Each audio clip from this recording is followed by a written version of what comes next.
Just to sort of let you know, those of you who are interested in being a part of the program, there's myself, who is the interim director of the program, as well as Anne and Debbie Nagosh, who Anne Landis and Debbie Nagosh, who are the other faculty members who are here as well.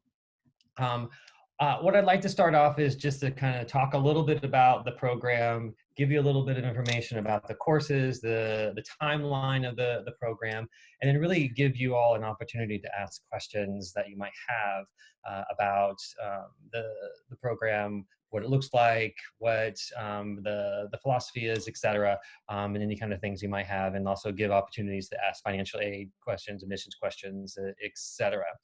So as I talk, I'm going to pull up a couple of things related to the courses. They should be helpful. They may not be helpful, but hopefully they will be helpful. So just to kind of give you a quick rundown about what our program is. It is a Master's of Education program in counseling. And what that means is that we prepare all of our students to be counselor educators in the field of counseling. And we do that with two emphasis areas in mind. There's a clinical mental health counseling, and then there's a school counseling emphasis. And so the way that the program is designed is that each student is going to be working through kind of very similar core courses, and then there are specific courses that are tailored to the population or the areas in which they're going to be working in. So if in the clinical mental health side, they'll be taking some courses that will better prepare them for that. And if they're in the school side, there'll be courses that will better prepare them for the school counseling side. Regardless of that area, they're all considered counselor educators because they're all going to be working in that field with the same philosophy and the same skill set in mind.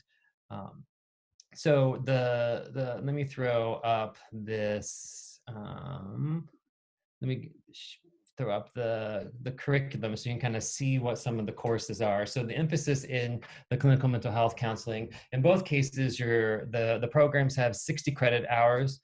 The clinical mental health counseling has 36 hours that are in the core classes. There are 9 kind of subject area that are more specifically tailored for the clinical mental health. And then there are some electives, and then there are field experiences. And there are a total of 700 clock hours that are expected in the field experience. One is a practicum, and then 2 internships. So there's really 3 semesters of clinical work that happens in the clinical mental health side. And also the school side, there's also the same amount of clinical work as well. On the school side, the core classes are relatively the same. There's just one difference in that one, but in the additional required subject area, there are courses that are more specifically tied to the working in the schools. So for the school counseling side, the individuals, they're working towards a certification in the school counseling, and I'll let Anne kind of talk a little bit more about that after I kind of walk through if there's kind of things I'm missing. There is a school counseling practicum, and then there's the school counseling internships that the students will also engage in. So there's a lot of clinical practice that happens in both of the emphasis areas. And one thing to note about that is that traditionally the program is about 2.5 to 3 years, and that's assuming that students are taking 2 to 3 courses a semester throughout the time that they are here. When you get to the field practice experiences, most of the time that students are doing that, those happen during the day, whereas all of our courses happen in the evening. This part of the program switches to the daytime because a lot of the clinical practice, whether you're doing your clinical mental health time, is going to be during the daytime because you might be at a counseling center, you may be in a private practice. The people that you're going to be working with is going to happen during daytime hours. And so it shifts whenever you're working in that field. The same thing for schools. You're typically going to be doing that during the daytime hours. And so one thing to always keep in mind is that when you get to that point for counseling practicum and internship is how that's going to impact the time that you're going to be in that part of your schoolwork and how that's going to relate to family life, work, and just life in general, and being aware that trying to juggle all those things can be a challenge during that period of time. I just want to ask Anne, is there anything specific that you'd like to share about the school counseling at this part that would be important to share?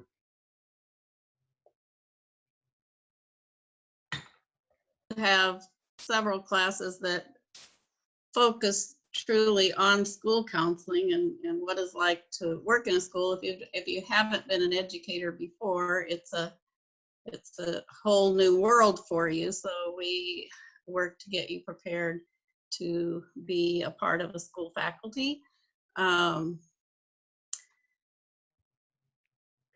That's the main difference. Like you said, the students mostly take the exact same courses, except for maybe, what, 12 hours?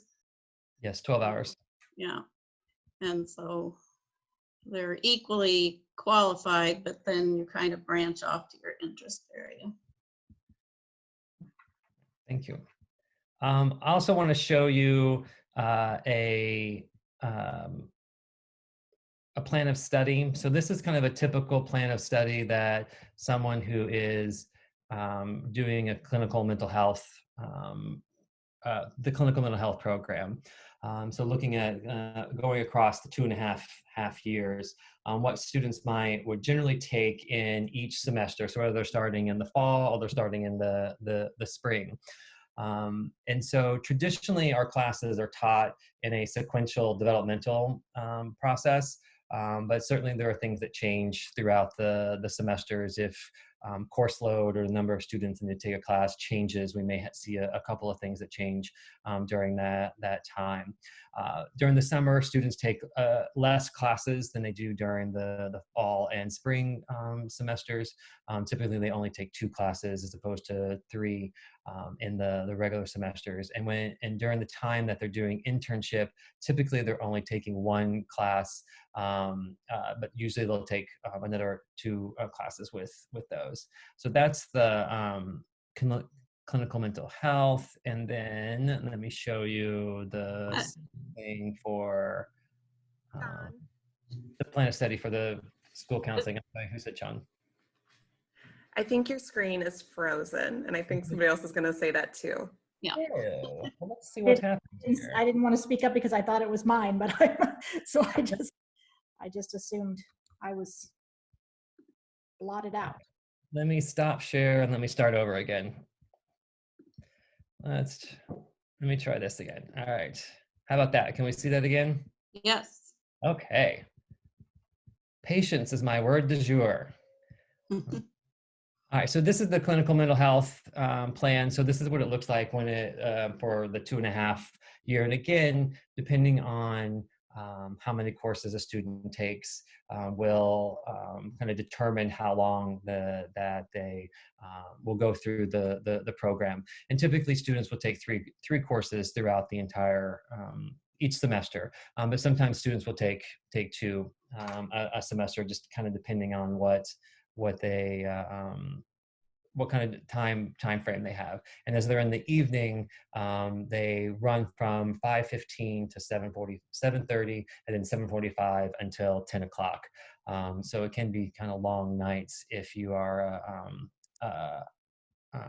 doing 2 classes a night. That's the well, I don't know where my other one went. So I gotta find my other, the one that was for school counseling.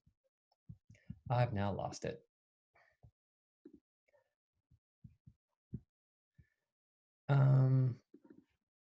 There it is.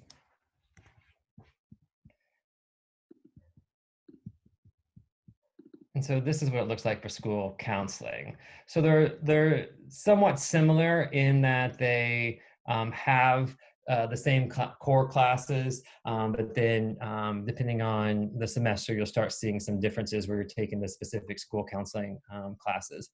There are a couple of things on the school counseling side as well that students will take. that if a student already has certification, they don't need to take some additional classes. But if you don't have certification, there are some classes that students will have to take on top of the required classes for the master's degree. They kind of sit outside the master's degree, but they're required for certification for the school counseling certification. All right. One of the kind of other things that I'd like just to kind of share with you, and then kind of turn it over to this kind of discussion and questions that you might have, is kind of the general experience that students often have in our program, and kind of what we like for our students to experience in the program. One of the things that is really important in counseling and becoming a counselor educator is that we have we're kind of guided by a sense of ethics that sort of tells us, or kind of helps us sort of move through the program and the field.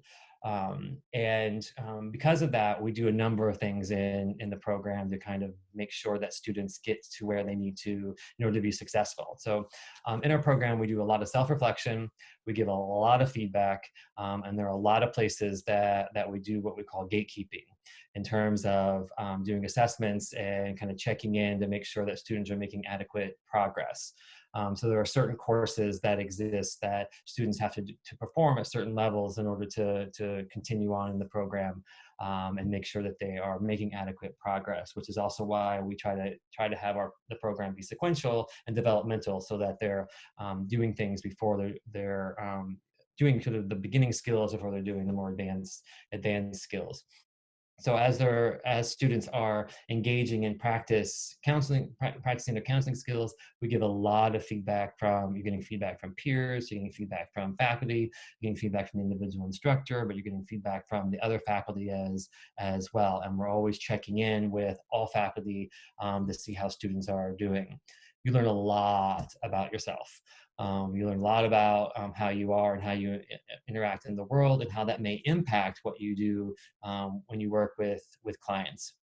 And it's valuable to do that. And in some cases, throughout the process, students have to kind of reboot and kind of redo some things. It's just with the nature of the program, that can be a challenge for students. And so that we just kind of like to say that to students kind of at all parts of the thing, whether it's an open house, whether it's during orientation, whether it's during the interview, etc. And so I'm going to stop right there and give kind of the floor to see if anybody has questions. I see that in the chat there's no questions yet, but Shashan says get those questions ready. So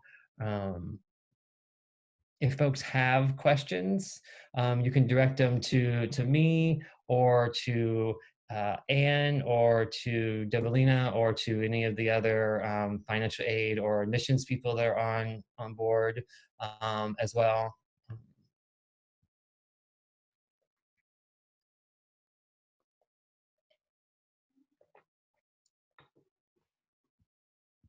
John, Yes. I have a question or clarification. You showed the degree plans that you showed a fall start date and a spring start date, but there is an option of starting in the summer as well. Do you want to talk about that a little bit? Yes. So we typically do kind of 3 interview days, and so interview periods. And so there are the process. I'll actually back up, and I'll do kind of 2 things. I'll talk about the process of entering the program, and then kind of where students enter the program. So the process of entering the program for admissions is filling an application, and then there's an interview period where students come on campus, or in this case, we may do it virtually, to do an interview with faculty. And then once admitted, students can then come in at really 3 different points. In most cases, students come in the fall and the spring, because that's when kind of our core classes really begin. However, the summer is a time that students can come in if they interview during the spring interview time. So we traditionally have an interview thing in April or in May. In this case, in May, we're going to have one May 9th, so that if students interview during that time and are accepted into the program, that they could start in the summer. One of the hurdles with summer is that we don't offer as many classes in the summer as we do in the spring. And so it's the challenge for students to be able to take classes during that time. But it's absolutely an open time for students to come in. So we really have 3 entry points into the program. So students can start in the fall, start in the spring, and start in the summer. But we just don't really have a plan set up to where they would start in the summer. Traditionally, the electives happen more often in the summer than kind of more the traditional classes. So they would just do electives during that time and then kind of move forward through the program starting in the fall. Sean, you have a question. What is the average, well, 2, what is the average class size and how much does it cost per credit hour for a class? So I can answer the first question, then I would probably throw the cost to someone else I don't know who would be the better person to answer because I can't remember. I know it's in the catalog and I just Alex don't is have nodding. it. She's got your back. Okay, good. So the average class size really just kind of depends. And so the intro classes, so we have our kind of first classes, our core skills 1, which is really the practice class where students come in and the first thing that they do is practice counseling skills. We try to keep that small, at least in a section, small to where students are able to interact with a small group or a small pair. A small pair, that's 2 people, but be able to be in at least a small enough group to where they can give feedback to each other and interact closer. So we try to keep that as we're going to be in that class, or at least in that kind of group. And then as you kind of move through the program, it'll get bigger and bigger. But traditionally, there's probably going to be 15 to 20 people at most in a class size. It just kind of depends on how many students are in the program. And then I'll go ahead and take the price per credit hour. So for the MED for the 2021 academic year, you will pay $470 a credit hour for this program. There are a couple different fees associated with it. There's a technology fee that is per semester, that's $235 a semester. So you have the per credit hour and then the technology fee. So, and there is financial aid available for graduate students. And there are a couple of classes that have fees associated with them as well. I see that Chris asked about the ability to, like, do we assess the prospective ability of a counselor as much as their academic ability? And the answer to that, so the question is about, do we look at other things besides academics for counselors? And the answer to that is yes. We call them dispositions, and we assess them about kind of where they are professionally, their ability to respond to feedback, how they sort of manage boundaries, how they ethically. So like all those things are really important for counselors, and those are outlined. We talk about those all the time in like every single class. They're really important. Like they're embedded in the values of the program. They're embedded in the syllabi. They're talked about, and particularly in the practicum classes, and why those are important. We evaluate them in the initial class, the core skills class that I talked about.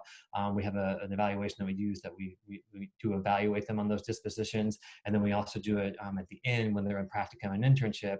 We have them evaluated both by the instructor as well as their supervisor in the place that they're in their setting on those dispositions as well.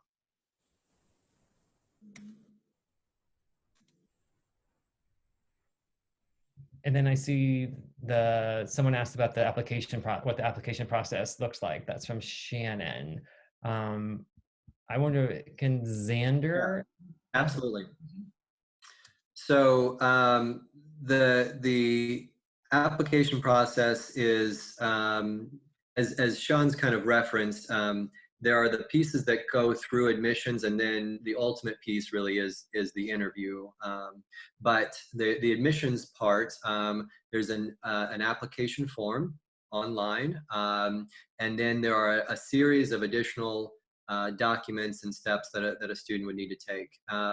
So we will just collect this all piecemeal as they come in, and then once all the items have arrived, we'll review it, and that will include Sean reviewing it to ultimately approve, hopefully, the step of the interview. So those additional pieces, there's an application fee, there's a resume that's required, there's a statement of purpose that's required.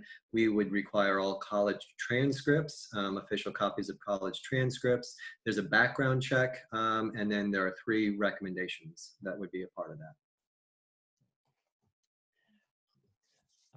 Lori did just asked about, do you accept graduate transfer credit from other institutions? If so, within what time frame since a person took the class?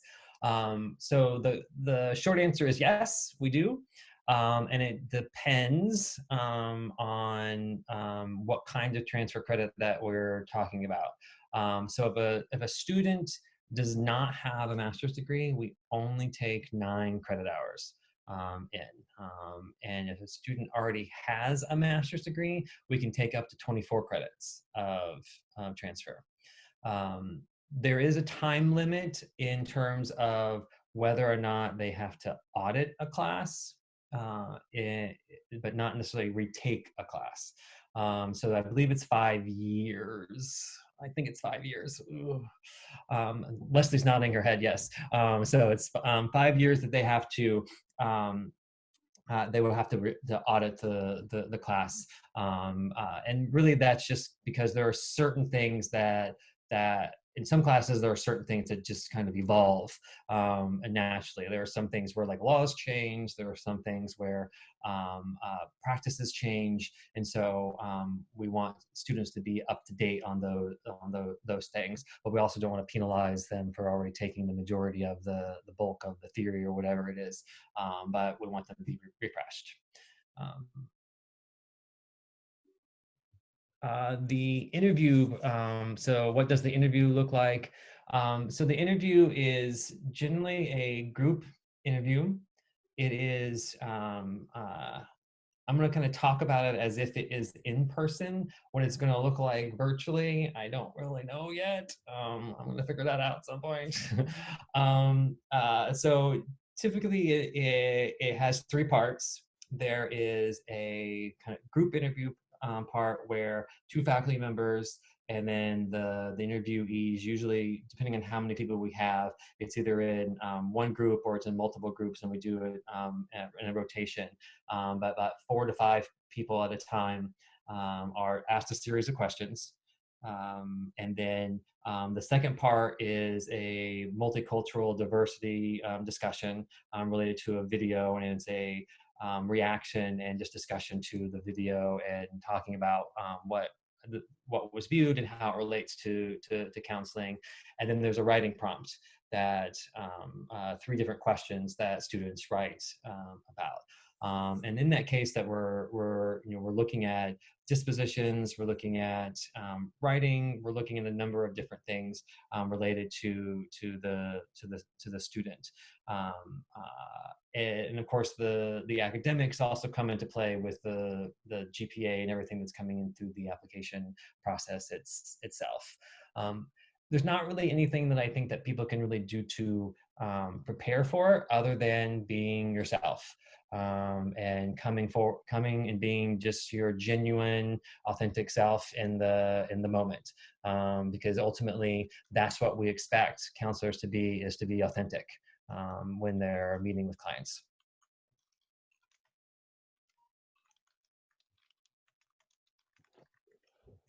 Yes, I can. So the question that Leslie just put is talk more about the practicum and internship experience. What will it look like? Where do these occur? So I'm going to let actually Anne talk about the school counseling one, because she is our instructor, or one of our instructors for the the school counseling practicum. And actually, I'm going to let her talk more right now so that I can pause and drink some water, if she's okay with that. All right, I'm okay with that. Fabulous. Oh, I got big on the screen. So for school counseling, most students get a K through 12 certification, so kindergarten through 12th grade certification. Currently in Missouri, you can get a K-8 or a 7-12, but the majority of students go ahead and get the K-12, which means 300 practicum or internship hours in each area, elementary and secondary. So our students come from all over mid-Missouri, and sometimes they already work in a school and they do their practicum in that school. Sometimes they don't have any school work experience, and so it's their first time in a school. So we try to prepare them for all of that. Columbia Public Schools, we have our students who want to do practicum there will apply to them, and then they will place the students. For example, we have a student that just is finishing, and she was from Chillicothe, and so she found her own practicum site supervisors, and then we vetted them and made sure that they had the experiences and the belief system that we had to approve them to be site supervisors. So occasionally we'll have a student, well, probably at least once a year, we'll have a student come back and do a third practicum if maybe they did the 7 through 12 and then they got hired someplace as an elementary counselor. So then they come back and get their elementary certification. The state of Missouri is moving toward K-12 certification for everyone, but they haven't finalized that yet. So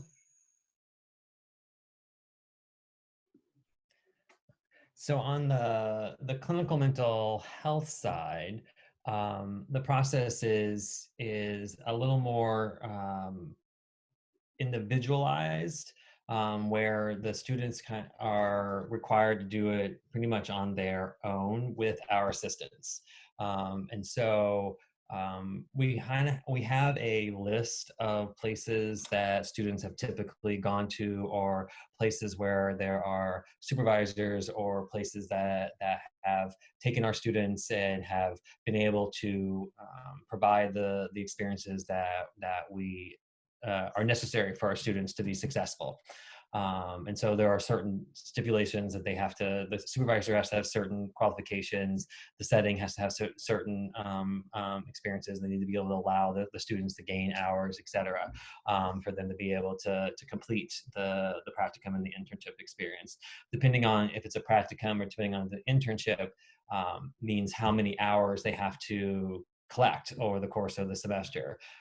So for practicum, they have to have a total of 100 hours, which is, and then 40 of that has to be direct hours, which is engaging with a client one-to-one, and then 60 of those hours are then indirect hours, which is everything else basically that you would do in relation to the clinical work.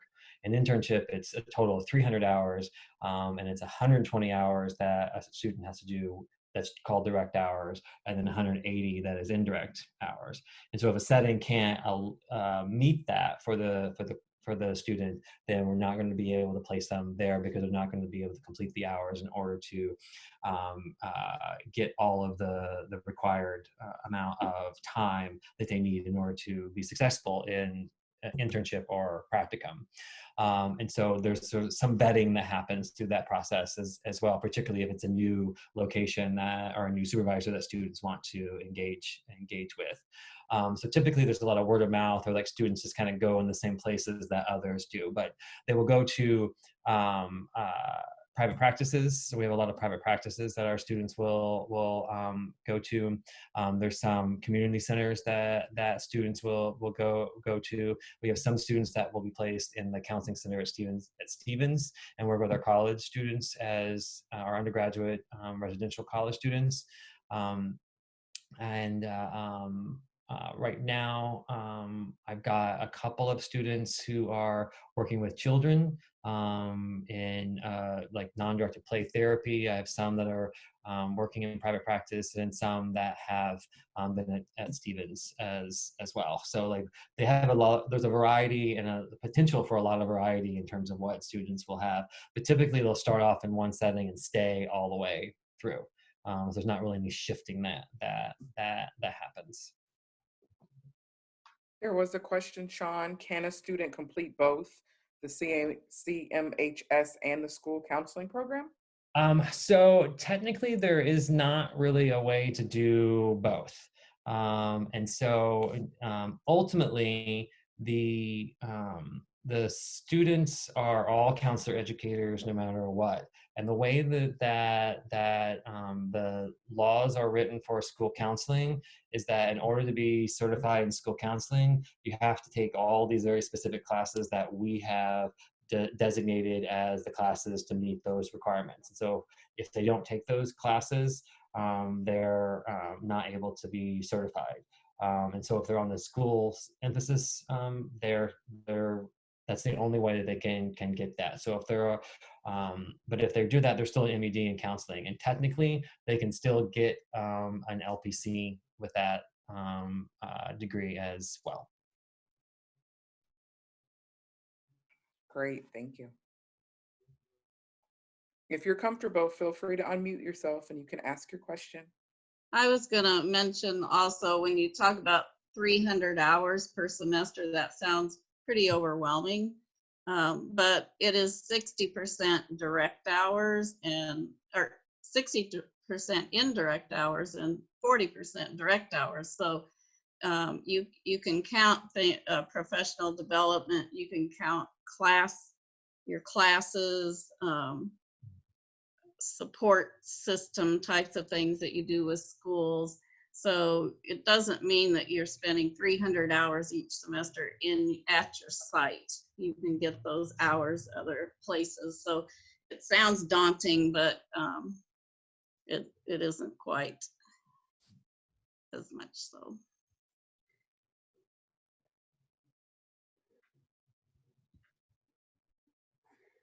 So there's at least one alum of the program on the line. So can that alum and any other alums of the program please share a little bit about their experience?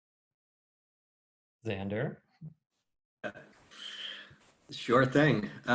So it is a wonderfully thorough program. In fact, the counseling degree that I received was my second master's, and in many ways it felt I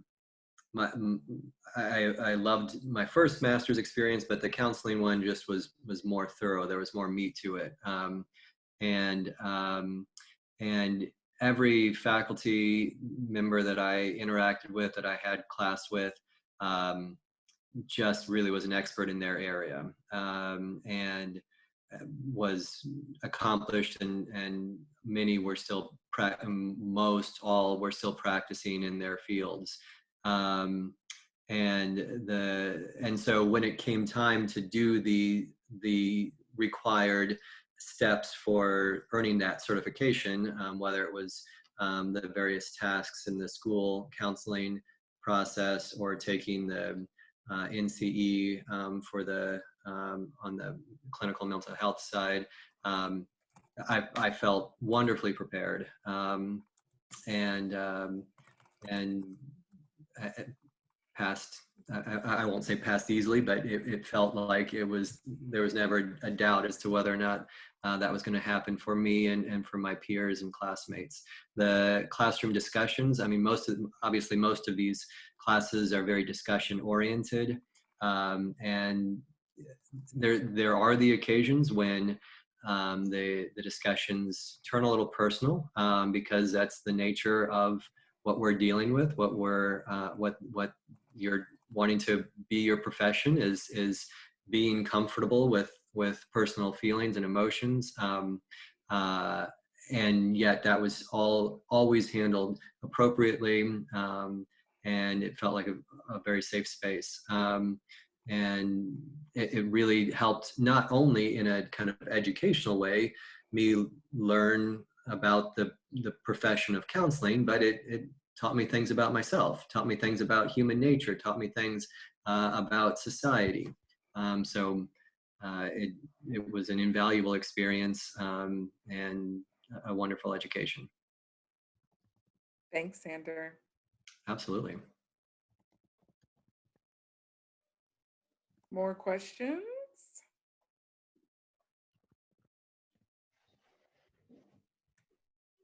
So I did request for Stephens staff to drop their email addresses in there. So for any of the prospective students who have taken time to join us tonight, you'll be able to just copy and paste any emails.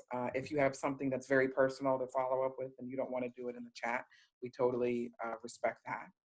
But again, there is no silly, weird question. Ask it, because if you've got it, somebody else probably wants to ask it too. And in the meantime, can I ask, please, Dr. Lena to say a couple words as a faculty member? Yeah, sure. I just wanted to add that I have taught at public university versus like a liberal art college, and have gone through the same program at a different university. And what I saw an immense difference here, that I get, like my students get like one-on-one interaction with the faculty member. Like I teach core skills, and the way I teach, like every week, all my 9 students get equal attention from me in the class. So like a mid-sized class is so helpful for a student, versus when I feel like when I was in my program, it was not like every day I would get like one-on-one attention where my professor is just looking at my skills and giving me personal feedback. So that was, I mean, what I personally feel as a professor, as a student, that this is like an immense help to a counselor in training. So that's something which I would want to add. Yeah. Thank you. Yes. More questions?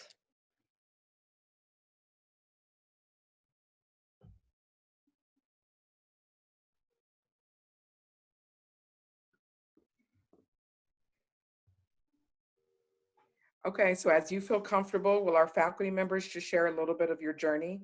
Because as a alum who's heard a little bit about the program and now an employee, I've heard that this program has definite, strong, unapologetic social justice elements to it, that it is a lot of reflection, introspection. So can you all talk a little bit about your paths of why you chose counseling? Like, why are you all educators?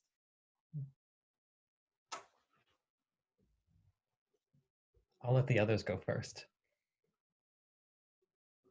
Well, I became I was a educator in public schools, and became a school counselor back in 1978. I'm showing my age. And I was a counselor for 31 years.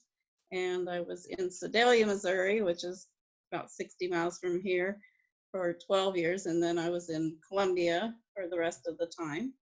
And I kind of fell into counseling. It's one of those, when I was teaching career development, I thought, don't do as I did, do as I tell you you should. Because I kind of just fell into it, but it turned out to be a great place to fall. In 2008, when I was just a year from retirement, I was able to come on staff at Stephens as a counselor educator, and it was just, I feel blessed to have been able to do that and to be able to continue in this field after retirement. and I just enjoy being with the students, and I stay active in counseling organizations and that sort of thing, so that I spend a lot of time among school counselors from all over the state. And I think that keeps me fresh.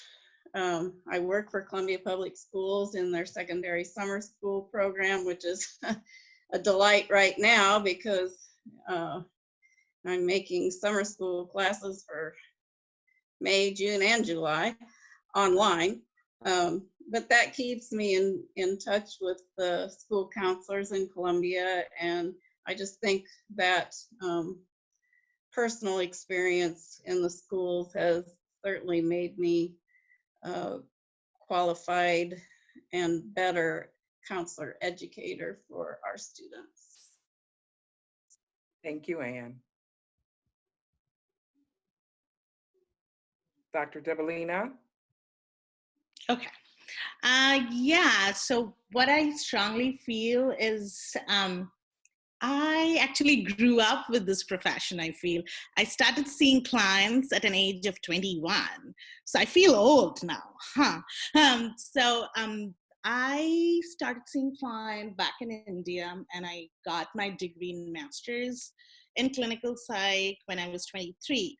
And then I started seeing patients in community clinics and hospitals. I was also part of sports academy where I would do like motivational training for sportsmen. And then I came here to the US in 2010. I did my master's in social work, and I was working with assisted living facility and other community clinics in Tampa, in Florida. And then I joined University of Florida and did my PhD in marriage and family counseling, where I strongly felt the need to become a counselor educator. And I started like supervising master's level students. And there was this family clinic where I would see and supervise the master's level students. And then I was part of different substance abuse clinics and private practices where I would practice as a clinician. As a counselor educator, I was part of different Florida counseling associations and was like an active member of Florida Mental Health Counseling Association, and I was a member of Florida. So I was actively participating in advocacy and campaigning. I, as a counselor educator, I feel like participating, going for conferences, advocacy, networking is a big part of counseling educator. So that's what shapes our profession and our legacy. Thank you. Dr. Klaus? Well, so in high school, my degrees are like in counseling psychology, so they're kind of on the psychology side, but I align a little bit more with the counselor ed side. But in high school, I knew that I wanted to do something in psychology, but it wasn't until I was asked to go to a Take Back the Night march with a friend of mine in college that it really started to solidify exactly what I wanted to do. And it was in that moment that I went to that march that I realized that counseling and counselor education and counseling psychology is where that whole world was an important piece for me. And the advocacy that I could do through that profession or through this profession became really solidified. And I started working in sexual violence, working with sexual violence advocacy, and started working in multicultural education, started working with at the university, like in campus climate, and during my doctoral and master's degrees, working with my advisors in a lot of different kinds of advocacy and social justice research projects that just kind of just blossomed and blew up and then don't did not think I was going to be able to have those opportunities without being in this field, and the individuals around me that were able to shape who I was, and the people who challenged me, because through the interactions that I had with people in my degree program and around me in my degree program really helped me, gave me feedback, which I think is really important in counselor ed. The feedback I got from my peers telling me to check my privilege and to all these other things that I had that I would not have gotten if I didn't have that experience from counseling and counselor education. That if I would have went into clinical psychology, it wouldn't have happened. This particular field allows me to do the advocacy that I would like to do, and being able to do that with students and help promote that with them is an important part of my role. And even being able to do that with clients and helping empower clients when I work with them, and bringing in those issues and bringing in advocacy and social justice and working with them is just a strong value that counselor education and counseling psychology has for the profession. That's me. Thank you. I know I put you on the spot, but I really appreciate you all as our stellar faculty for sharing your pathways, right? Stephens is huge, whether it's the undergraduate education or the graduate programs, is huge about pathways, right? Individuals exploring themselves academically, mentally, physically. And so I think it's important because you all are who our students interact with the most. You will celebrate them and cheer for them, and you will also check them and challenge them. And so we really appreciate you all sharing just pieces of your personal journeys and your academic journeys. Last round for questions. Any more questions? Feel free to unmute or type. Sean, I wanted to mention that this past year, one of our Stephens graduates, I think she graduated in 2010, was one of the 4 top school counselors recognized at the White House as an outstanding school counselor. And so our students do great things. They do. They represent Stephens well. Awesome. Thank you for that. Leslie has a comment or a question. John, I just wanted to add, I think after you heard from the faculty, and I understand that I'm biased, but you have the most genuine faculty here. And I also want to note that Sean just received one of our top awards on our campus. He was voted as, he received the Outstanding Advising Award on our campus, and that is totally nominated and voted on by our students because he is so accessible and such an incredible faculty member. So that's the caliber of what you'll see in our counseling program, and he's leading it right now. Thank you. Thank you for that. Yeah. Probably blushing. No, just teary-eyed. It's fine. But that's fine. I'll take that. I'm okay with that. I can be vulnerable. I don't mind being vulnerable.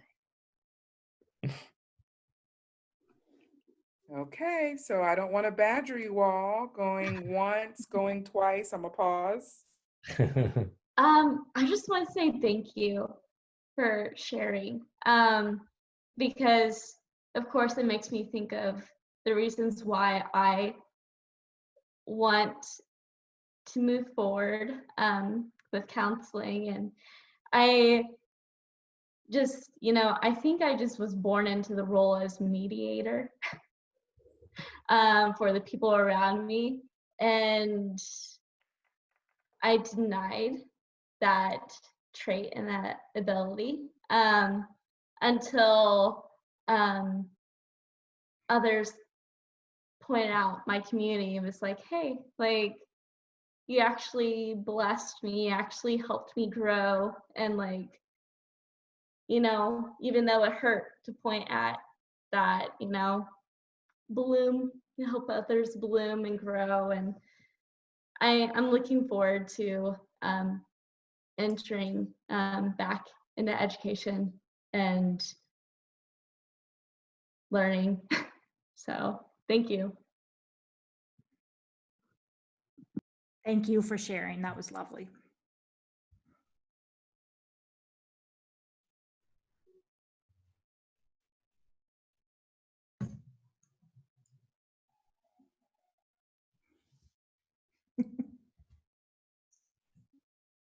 You all are already good counselors because sitting in the pause is a skill. If you can embrace the awkward pause, we're halfway there. All right. Well, at this point, we want to say thank you all again. Thank you so much to our incredible faculty for creating the time. Tomorrow is the last day of classes at Stephens. So next week is finals week. So we know that this is an extremely intense time. So thank you so much, Anne and Dr. Debelina and Dr. Klaus for taking time. Thank you to Alex and Sally, definitely representing well and leadership and our financial aid and our admission parts of the house. So thank you so much. Again, thank you to our colleagues in institutional advancement who are doing great jobs with philanthropy and connecting our alumni, especially in this time of a pandemic. So thank you so much for coming. And thank you, Leslie, our Vice President of Academic Affairs, who continues to show up and show out. I don't know how she does it. It's like 14, 16-hour days. If there's an event, Leslie's at it. So we give her a round of applause. You can use your reaction buttons because she works really, really hard to be there and to connect and to show up for folks, and that matters. So thank you so much. And thank you, Shoshana and Shannon, for organizing this and organizing all of the these events this past week. You all have been beautiful and wonderful and brilliant. Thank you so much. Thank Congratulations to Tracy, Yes. graduating in a week, and from Stephens. And I think I took notes that a couple of the others of you are graduating from other institutions. So congratulations to all of you, and we look forward to seeing you around Stephens campus soon.